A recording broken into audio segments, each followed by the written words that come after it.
Today, meteorologists and weather experts expressing concerns about the announcement from the National Weather Service headquarters. The agency saying select locations will be temporarily reducing weather balloon launches, and this includes the one right here in Green Bay. Taylor Zebel here in the studio now with more on the impact this has on Green Bay and local meteorologists. Taylor. Bill, from launching 2 weather balloons to only 1 a day, this affects the amount of data that weather forecasters receive and rely on.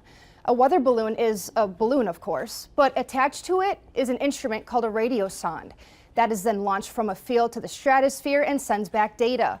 Some of the data that is collected includes temperatures, wind speed, and humidity.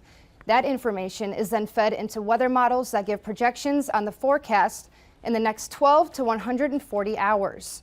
The reason behind the decision to launch only 1 instead of 2 is because of recent staffing cuts made by DOGE.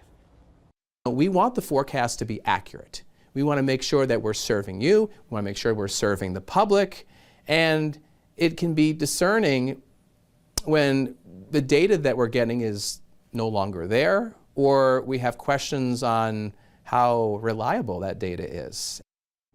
The Green Bay Weather Service location is one of several that is experiencing a temporary launch reduction. I asked the National Weather Service in Green Bay for comments and they declined. Bill?